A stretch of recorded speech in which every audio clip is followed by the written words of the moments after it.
Assalamualaikum warahmatullahi wabarakatuh. Saya Trisna Fitri Maharani. Pada kesempatan kali ini saya akan menyampaikan terkait manajemen wakaf sebagai bagian dari filantropi Islam yang strategis dalam pembangunan ekonomi umat. Secara definisi, wakaf adalah menahan harta yang pokoknya tetap dan manfaatnya disalurkan untuk kepentingan umum atau kebajikan sesuai syariat Islam.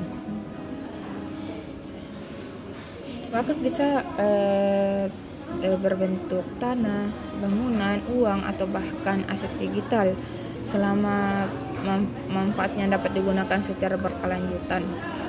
Nah, dalam konteks manajemen wakaf modern ini yang dibutuhkan bukan hanya semangat berwakaf, tetapi juga pengelolaan yang profesional, produktif, dan akuntabel. Nah, adapun prinsip manajemen filantropi Islam termasuk wakaf harus mencakup 3 hal utama.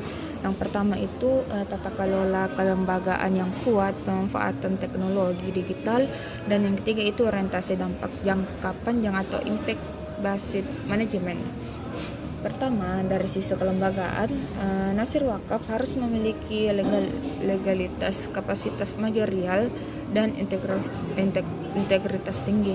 Mereka tidak hanya bertugas menjadi aset wakaf, tetapi juga mengembangkan nilai manfaatnya secara produktif, seperti mengelola lahan wakaf menjadi mengelola lahan wakaf menjadi pertanian, sekolah, rumah sakit, atau unit bisnis syariah. Kedua, di era digital saat ini, manajemen wakaf juga perlu transformasi teknologi, mulai dari digitalisasi data aset, pelaporan keuangan berbasis sistem, hingga peluncuran platform wakaf online agar masyarakat mudah berkontribusi.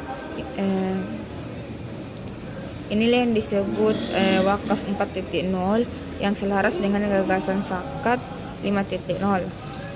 Nah, ketiga ini manajemen wakaf tidak boleh hanya bersifat simbolik atau tradisional. Harus ada indikator kinerja sosial dan ekonomi agar manfaat wakaf benar-benar terasa oleh masyarakat, terutama dalam mengentaskan kemiskinan, pendidikan, dan akses layanan publik. Nah, kawan-kawan, yang dari kesimpulannya di sini, manajemen wakaf adalah proses strategis yang menggabungkan nilai spiritual, tata kelola modern, dan dampak sosial. Bila dikelola dengan baik, wakaf akan menjadi fondasi kuat bagi kemandirian umat dan pembangunan berkelanjutan. Mungkin itu materi dari saya. Wassalamualaikum warahmatullahi wabarakatuh.